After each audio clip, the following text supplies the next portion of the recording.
We'll continue with debate now. First speaker, Minister for Women and Gender Equality. Thank you, Speaker. Just make sure my microphone is on. And it certainly is an honor and great privilege to speak to this historic debate. I guess when we closed the House of Assembly and we stood in our places and we sang the odes, we didn't realize that we'd be back so soon. Actually back on the 12th day of Christmas, on Old Christmas Day.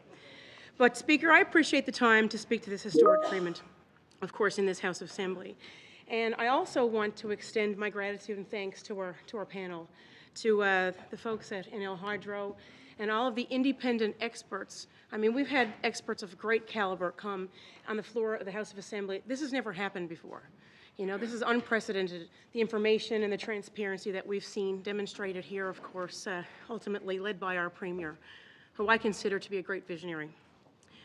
I was excited to see the details, of course, of the MOU and to see so clearly that this is a path forward and a path toward more revenue for our province's treasury, more jobs for Newfoundlanders and Labradorians for decades into the future, and more opportunity for economic growth and development. And of course, we certainly deserve that here in Newfoundland and Labrador, Speaker. I certainly believe that we have the best ingredients in the entire world to have an amazing, abundant province. As the MHA for the strong district of Harbour Grace Portagrave, I am also very proud to be part of the team that is bringing them this new deal. The facts are clear. Newfoundland and Labrador will benefit greatly from this MOU. We will immediately gain significantly more money for our province from our valuable natural resources and with everything that goes along with it. As Minister responsible for women and gender equality, I look forward to exploring how we can make life better for all members of our communities with the extra billions and billions of dollars our province will get through this MOU. Also, I think it's important to note that, you know, and being Minister for Women and Gender Equality, it's important to mark and celebrate the milestones. And I would like to congratulate, of course, the President, Jennifer Williams, on, she's the first woman to hold such a prestigious position. And, you know, for NL Hydro and, of course, and Nalcor prior to that, I know this is historic, you know, to see a strong woman at the helm. So I commend her. Not only is she inspiring to hear, to the members here, but, you know, to the young women and the young people that are watching from home, because people are tuned in to this historic debate. Some people would say that a good deal requires settling the scores of the past. We know what was done back years and years ago, decades ago, and the relationship and the history with Quebec. But from what I hear from my constituents and the feedback that I received over the Christmas holidays, that our Premier has, you know, the ability to negotiate, and that's what it's about. You know, as opposed to, you know, I guess thumbing our nose or just for spite saying no, just because of the years gone by. That does not benefit our current residents and certainly not our future generations. This new agreement does not allow automatic renew. The new agreement contains escalator mechanisms, prices are not fixed, and will continue to rise with market prices over the life of the agreement. There will be a modern stakeholders agreement. We will finally get fair value for our province after 5 decades of inequity. New pricing for Churchill Falls is not conditional on the new project's proceeding, and ownership of CFLCO stays the same at 65.8% for Newfoundland and Labrador and 34.2% for Quebec. And of course, when the rest of the benefits of the MOU to Newfoundland and Labrador, like the $3.5 billion optional payment from Hydro-Quebec, the fact that they bear the construction risks, and that we will have access to 4 times the power in Labrador than we do today, are considered together, it is clear that this is a great deal for our province. I mean, just imagine that, Speaker, billions and billions to come to this province. And we know, based on court proceedings, and the Supreme Court has deemed that Quebec does not need to pay this money to this province. And for every moment that this debate is held up or this MOU is held up, it's about $2,000 a minute that Newfoundlanders and Labradorians are not receiving. So again, I'd ask the members across for the courtesy, and it's my turn to speak. I listened for the past several days here to the conversation that's been going on, but I want to commend. Order, please. Facts, open source. Thank you for your protection, Speaker. But it's important to note, the Premier announced immediately, when we gathered at the rooms, we're never going to forget that day in December, when we gathered there, when we saw the Premier, the leader of Quebec, and the leaders of Quebec Hydro come to this province, because it's time they need what we have. Sure. And I have full confidence in our leader that he's going to do right by the people of the province. Sure. The past, the present, and future generations. I've seen that. It's evident, and even the creation of the Future Fund that this Premier has created.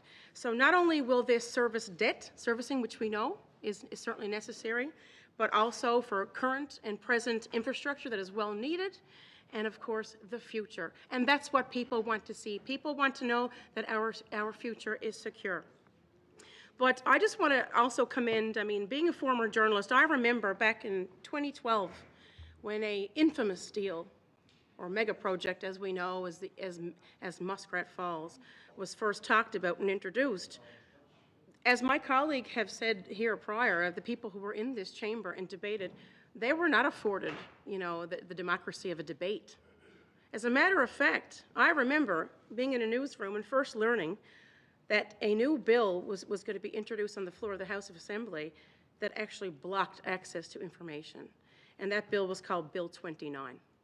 And that bill was brought in to pass information that blocked media access to information, I guess ATIP, and even for the general public. And that was done just prior to the passing of Muskrat Falls. Muskrat Falls, the big downfall about Muskrat Falls is that was on the backs of ratepayers of this province. Yes, absolutely, green initiatives are what's needed. It's what the world needs, it's what the future needs, it's what the climate, the planet needs, but not on the backs of taxpayers of Newfoundland and Labrador. That said, obviously, when the new administration had taken office, immediate work began for rate mitigation. We know it's an unprecedented time that people are struggling with cost of living, but imagine, Speaker, if our power rates had doubled as they were forecasted to do so, and they would have if it wasn't for the ability of this leader and this government to negotiate rate mitigation from Ottawa. And it's $500 million that comes from Ottawa to Newfoundland and Labrador to protect taxpayers, Speaker, for their power bills. We know with this new deal, there is no risk. This is not on the backs of taxpayers. It's an unprecedented time in our history. And everywhere I've gone, of course, people want to know. They want the facts, the information. We want to make sure we're not going to repeat the mistakes of previous administrations of the past. And that's what we're doing here today. So on that note, I do want to ask some questions, of course. And I will address this to Newfoundland Hydro. What direct employment opportunities for women and gender diverse individuals will be generated by this Churchill Falls deal? The Chief Executive Officer for Newfoundland Labrador Hydro. Thank you very much. Just a very quick personal comment is that, yes, when I graduated from university 26 years ago, I think there was about 30 people in my class, and 30 women in my class, about a class of 130. And it was a pretty good time to graduate, and I think that what we have enabled here is an even better time to graduate with all of the opportunities. And I currently have 2 daughters in university right now studying engineering, so I'm super excited. I'm very excited for them and all of their friends that I've met over the years to have these opportunities. And again, not just women or diverse genders, but also for the men in the province as well. This is a really important point in time for everyone to have a lot of opportunities at their fingertips. Specifically with regards to the obligations and the opportunities to provide for women's employment, it goes back to the other documents excuse me, that we've been referencing over the course of the week. And it really does come back to the environmental release that would have been done for the Lower Churchill project.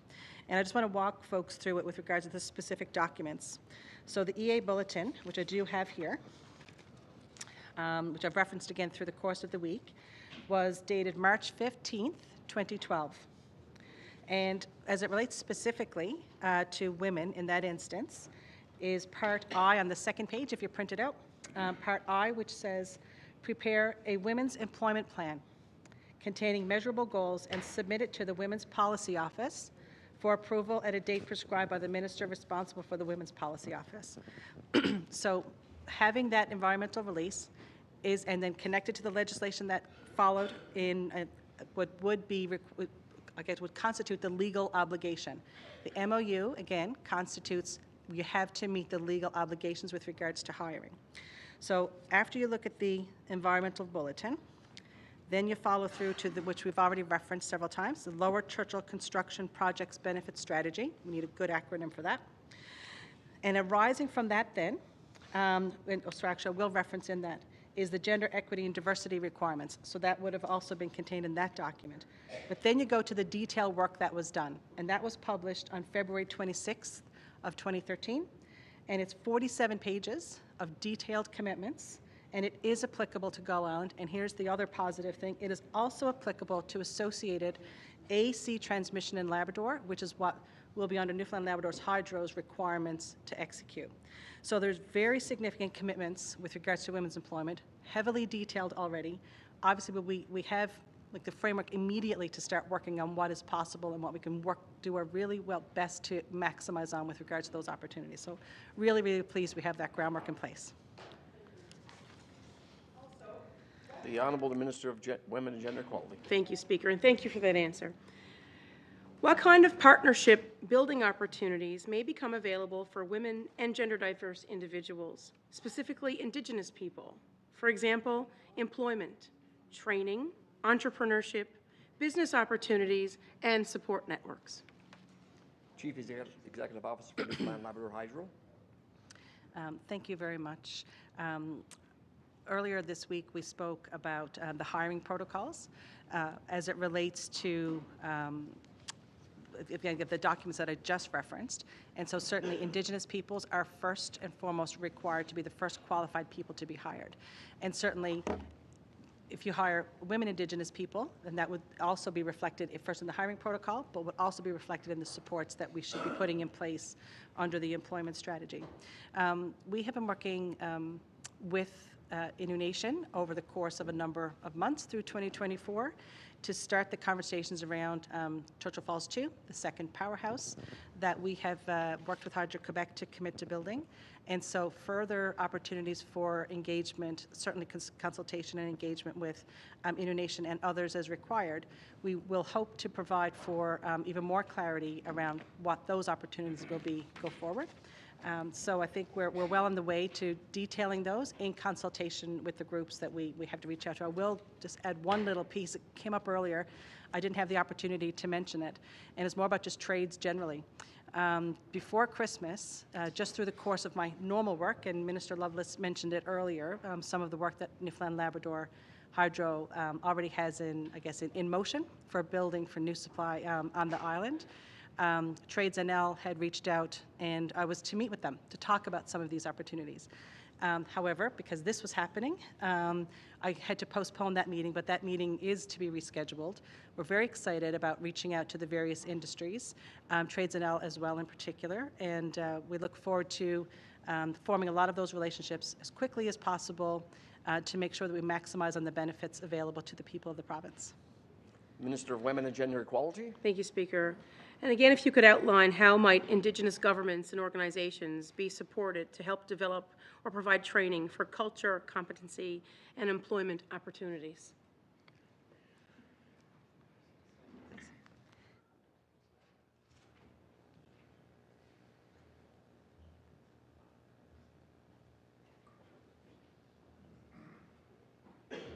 Chief Executive Officer for Newfoundland and Labrador Hydro. Thank you. I'm going to ask my colleague, Mr. Parsons, to jump in and assist Vice with that President question. of Newfoundland and Labrador Hydro.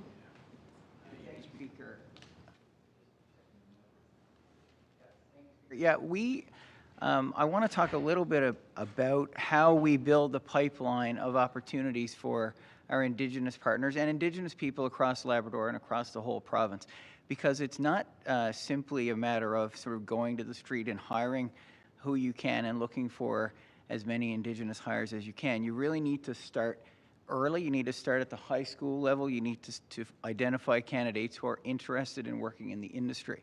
And so that's the reason why we, Newfoundland Labrador Hydro, we were one of the founding partners of the Labrador Aboriginal Training Partnership, which, I mean, it was an incredibly successful initiative to grow the skill sets of Indigenous people in Labrador, and was absolutely critical for us towards the building of Muskrat Falls. And of course, other industries in Labrador have benefited tremendously from that partnership. So we intend to continue to do that.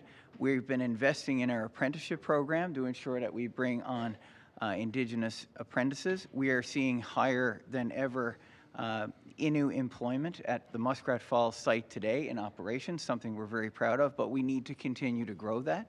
So we recognize that this is it's not a matter of sort of just indicating that you want to hire more Indigenous people. You really have to start to develop people early on, and that's something that we will continue to do. Minister of Women and Gender Equality. Thank you, Speaker, and I thank our team for those answers. And again, thank you for your dedication here for this entire week and for representing us, because we're all stakeholders here in this province. And you're all putting your reputation, your credential on the line here as well.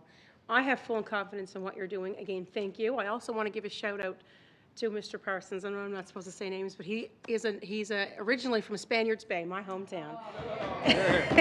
And we're very proud of him, and I know his family are very proud of him, his expertise. I mean, your credentials are second to none. Again, for the independent oversight and the caliber of experts and witnesses that we've seen here is unprecedented. I'm extremely proud to be part of this. And if I could, Speaker, I am going to conclude. This is from a constituent from the great district of Harbour Grace Portagrave that I am going to read into the record. I received this message actually on the day that the Premier of Quebec visited with this wonderful news on December 12th. Hi, Pam. I've been watching the news all day, and I'm just seeing the CBC Evening News. I am so pleased with what I am hearing. This is incredible news for our province, and I must say, long overdue. Premier Fury is and has been leading and continues to lead our province. Good job by all. The future is bright here, Speaker. Again, I want to thank everybody. I encourage my colleagues across the way, be on the right side of this, because none of our constituents across Newfoundland and Labrador want to get on with a bright, prosperous future for present and, of course, our future generations. And as I've said, with all of our natural resources, including the fishery and everything that we're discussing here this week, we have all the ingredients to be a most powerful and abundant jurisdiction in the world. Thank you, Speaker.